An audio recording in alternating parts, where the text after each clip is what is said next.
Have you ever wondered why some people seem to thrive with daily walking, while others end up with more pain than progress? For years we've been told, just walk. It's good for everything. But as we grow older, the truth becomes more personal. What helps one person may not help another. And sometimes even a well-meaning habit like daily walking needs a second look. In this video, we're going to gently explore both sides of walking daily, when it heals and when it might hurt. We'll share stories from people just like you, in their 50s, 60s, and 70s, who walked their way to strength or stumbled into unexpected setbacks. With kindness and clarity, we'll offer insights that empower you to listen to your body and walk wisely. Let's begin by looking at the first big benefit, and when it truly applies. Meet Elaine, 64, a retired teacher.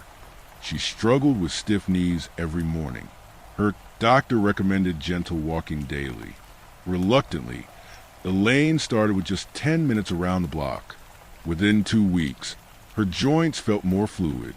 Over time, she increased to 30 minutes each morning, noticing that her balance improved and the stairs weren't as intimidating. Why did walking help Elaine? Because for many people with age-related stiffness, movement is medicine. Regular walking helps stimulate synovial fluid, the natural lubrication for your joints. It also strengthens the muscles that support the knees and hips, which can reduce pressure on painful areas. But here's the key. Elaine walked on flat, even surfaces. She wore cushioned shoes, and she didn't overdo it. Walking becomes supportive when it's consistent, low impact, and within your comfort zone. For those who sit most of the day, short walks can be life-changing. They boost circulation, ease back tightness, and gently train the body to move again. So yes, daily walking can be a powerful tool for joint health, when done mindfully. Now, let's meet Robert, 71, an avid walker. He prided himself on hitting 10,000 steps every day. But after a winter of pushing through hip pain, he found himself unable to walk without a limp. His diagnosis? Tendinitis and aggravated arthritis. Here's what went wrong. Robert confused discipline with discomfort. While movement is good, inflamed joints need care, not punishment. When your knees or hips are already swollen or irritated, repetitive walking, especially on hard surfaces, can increase the inflammation. The lesson? Know the difference between soreness and pain. If your joints are hot, swollen, or ache after walking, take a break.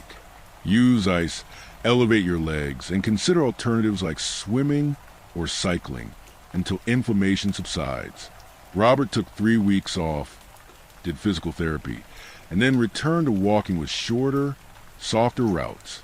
His pain decreased dramatically. Walking helps, but not when your body is begging for rest. Listening is not weakness, it's wisdom. Let's talk about Karen, 58. She walked daily on the beach trail near her home, but kept getting ankle pain. Turns out, her shoes were too old, flat, unsupportive, and worn thin.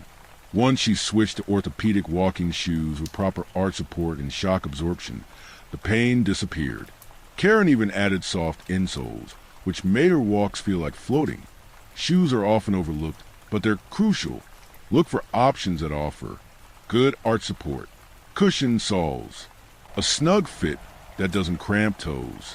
Replace them every 6 to 12 months if you walk regularly. Think of your shoes as walking partners. If they're tired, you will be too. And if they're strong, you'll walk further, more comfortably, and with better posture. Walking with the wrong shoes can strain your ankles, knees, and even lower back. Invest in your feet, and they'll carry you far. Take Janet, 69. She was recovering from a flu and insisted on keeping up her daily walking habit. But after a week, she was more fatigued and her cough worsened. Her doctor told her what she needed wasn't discipline. It was rest. Rest is not laziness, especially in recovery periods or when battling fatigue. Overexerting can set you back. Muscle repair, immune strength, and nervous system health all need downtime. So, how do you know when to rest? If you wake up tired despite a full night's sleep, if walking feels like a chore rather than a relief, or if your heart rate spikes quickly, it may be time to pause. Janet took a break, hydrated, stretched lightly instead, and returned to walking after 10 days. Her energy came back stronger.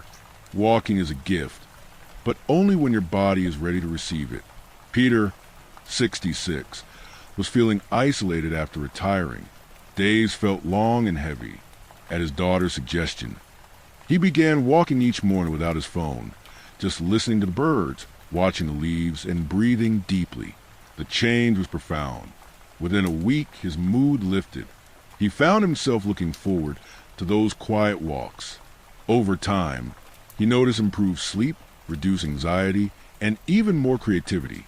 Mindful walking, where your focus is on the present moment rather than your pace or step count, can be a form of moving meditation. It calms the nervous system, lowers cortisol, and helps release tension. Try it. Walk slowly, breathe gently, notice your surroundings. Even 5 minutes a day can recenter your emotions and reduce the mental clutter. Peter says it best, "I thought walking would just help my body. I didn't expect it to help my spirit too." So, when does walking help and when does it hurt? It helps when it's gentle, mindful, and supportive. It hurts when it ignores pain, fatigue, or inflammation. The key isn't how far you walk, it's how well you listen.